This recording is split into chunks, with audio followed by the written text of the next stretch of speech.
Do you know what Down syndrome means? No, no, I really don't. Oh, come on. Well, I really don't. What's it mean? I do not know. Well, I don't. Cole. Oh, I said I don't. You told me so I don't. Do you have Down syndrome? No. Just means you have an extra chromosome in your body, and it's harder for you to learn. And things come a little harder, but you eventually get them, right? Yes. Get there. Although he's came a long way. Yeah. Because he's able to sit down at a table and talk. So that's huge. And we would not have been able to do this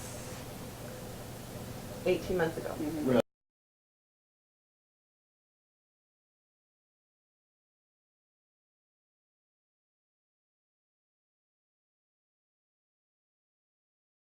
Our society is a pretty intolerant society at large. We are generally not very accepting of other people, and especially people that we aren't exposed to. And when we're not exposed to people who are different than ourselves, we're afraid of them. And that goes back in history, not just disability. That goes to race. It's huge in our society. So the more exposure, the more integration we have, the more people can see that this child, this adult, is just like anybody else. Oh, there they look.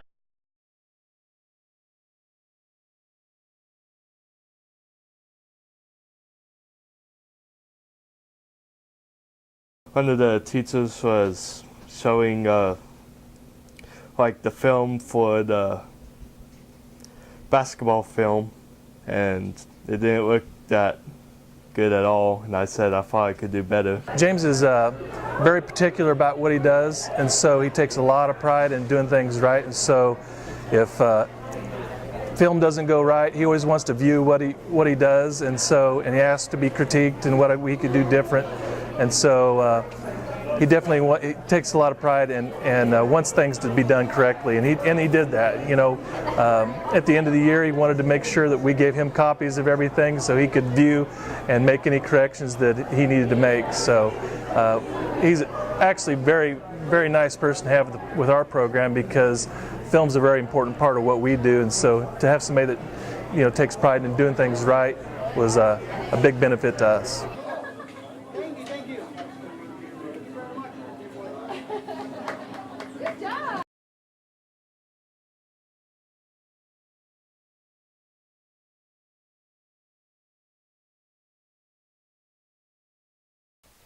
In Special Olympics, we do play every sports. Some days we usually play basketball, soccer, baseball, tennis, volleyball, track, swimming before. I did several of those. Sometimes I usually go first, and I cheat my time in swimming. You cheated one time in swimming, is what he's telling you. Yes. We guess every parent would tell you the same thing. It's because you're really protected all through high school, and you just pretend like high school's never going to end. Yeah. And then now I'm 1 year away to the abyss, and I just, and I don't know. And if I focus on it too much, I won't go to sleep.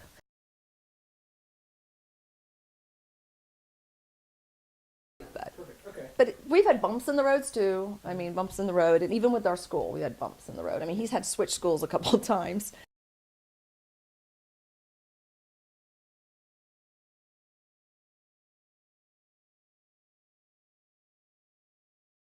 As you go from being in a big high school full of students to this smaller setting where we're really expecting different things than they've been expected to do in the traditional high school setting, so it shifts from academics, and there's a lot of social in high school, and now we're a much smaller group, and we're focusing just on kind of our daily living functional skills. I see them taking ownership of their future at this point. So, even when we were talking to Cole and asking about chores, he's like, I'll do them all, because that's part of being an adult.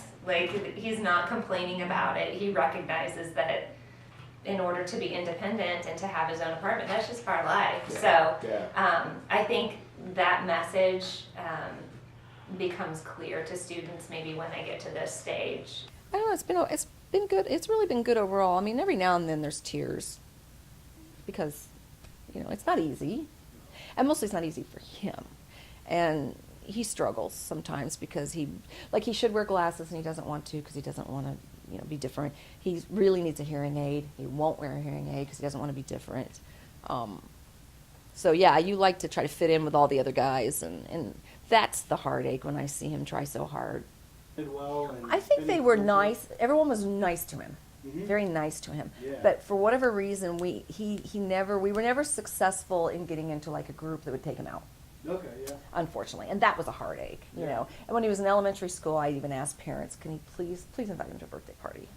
Please invite him to a birthday party. I'll come. I'll because I think there was a concern. If people don't understand it, they're like worried, like, will he be out of control or what will he do or something like that. And so, so I'd like, I'll come, I'll help. It's no problem. And in elementary school, he got invited to a little bit, and then middle school. Middle school's hard for everybody. Yeah. Yeah, it is. And so, middle school was a real struggle. And then high school, people grow up and they're nice, but yeah, that was a sadness to me because probably in a smaller town, maybe the guys would have, but so no, I mean, I even tried to I even had the special ed teacher tell some of the football players, those guys that would come in and help us, like, I'll pay them. I mean, I'll pay your gas, or I'll pay you an hourly wage. Just take it out to a movie, or go to the football game. Let me sit with the guys, and just get in that high school, experience. And so that was a loss for him, I think, because he just never really. I didn't care for middle school. No, you didn't. Yeah. What do you think's the difference between middle school and high school? I couldn't tell you. I already told them that I thought it was kind of dysfunctional. The middle school? The middle school was, yeah. How they treat you or what they expect from you? I don't even remember. I just know I didn't like that. I like high school a lot better though. Do you remember the first 2 weeks of school where you didn't feel like you were getting there?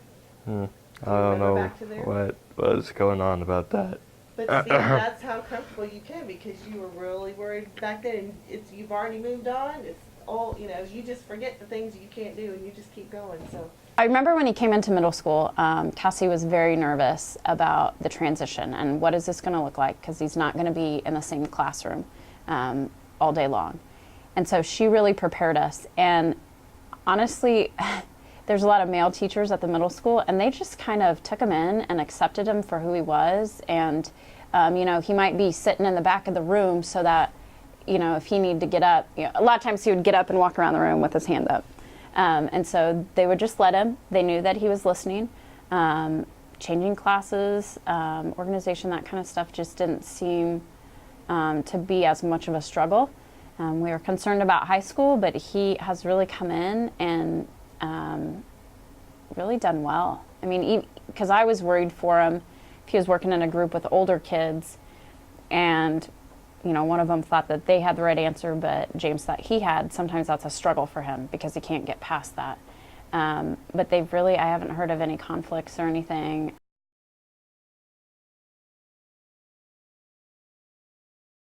I think he has always really wanted to work, and it makes you feel pretty good because you've got responsibilities. Yeah.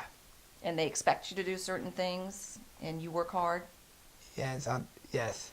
It's a good job. Yes, it is.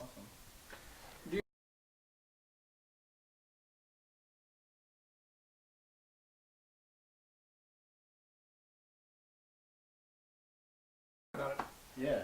I like about it because it's my favorite thing to do.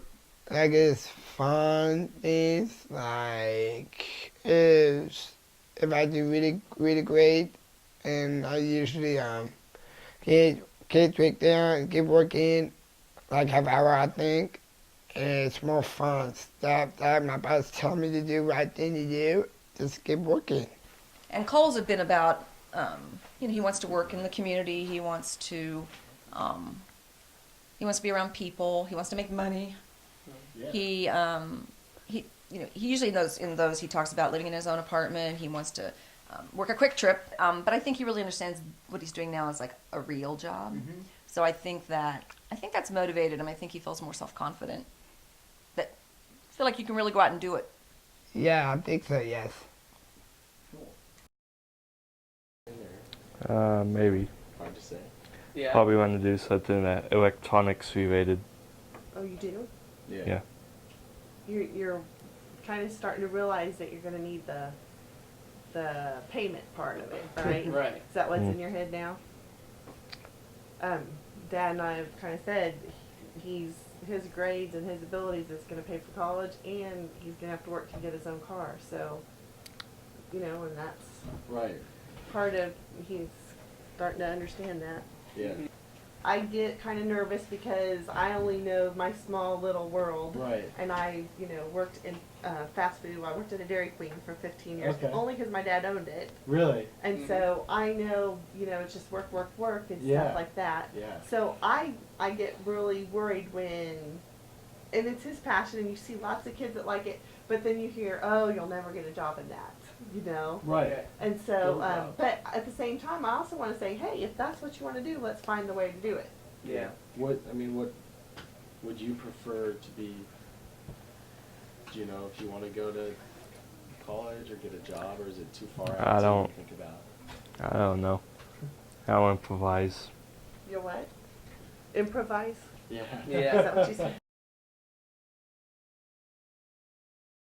Like next year is the best case scenario that. Yeah, we've got one good year left with access. And then I guess the best case scenario, well, if miraculously the legislators would say, hey, you know what? Forget the waiting list. These kids are valuable. We want to, but that won't happen. So I guess the best case scenario is I think if we can get on with one of those day programs that we just have to figure out a way to pay for. Or our church is looking into doing some stuff, same 10 to 3, and they're going to do some baking and some recreational things. And so that's an option. That's the only two options right now that I see. My job's pretty flexible, but I still have to be at work at a certain time sometimes. So at this point, we're fine. Next May, when he gets out of school, I really don't know. I haven't figured it out. I don't know what I'm going to do. And not like a poor me. It's just, I don't mean like that. It's just like, I just don't know what I'm going to do. I haven't figured that one out yet. Yeah. So that even though you're only a freshman, we're still already starting because we just signed up for sophomore classes, and you already got to pick stuff Yeah. for whether you're going to go to college or not. So even though we don't really talk about it, we kind of do it.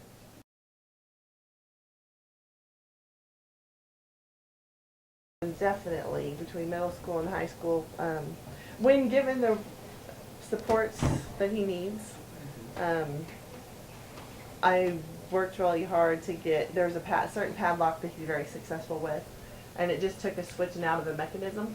I can use the old padlock just as well. But it takes you a lot longer. Not anymore. Oh, okay. See, you fixed that, see? But in middle school, it was a big challenge. Yeah. So we went through different ones of those, and I just said that it was important for you to start off with that. Now, if you want to switch, you can. The thing about, I'm going to be very philosophical, but what Cole has brought to our lives as a family is things that other people take for granted are just huge milestones and celebrations for us. I mean, just huge. I mean, so yeah, I just want, and so it gives all of us a better appreciation for just the little things, because he works so hard to accomplish things, and everybody else it comes so easy to, and so it just makes, I think his sister and his brother and his dad and I, it's just, we have a real appreciation for just the little things in life. But there's a lot of joyous things, and of course I can't remember them. But just the good times. There's been sad ones, but it's more good, more fun, right? And he does make us laugh. He's got a very funny sense of humor, and he can be very silly, but pretty good, right, Cole? Yeah. You like being alive. Yes, I do. And Down syndrome not that bad. Come on, please. I know.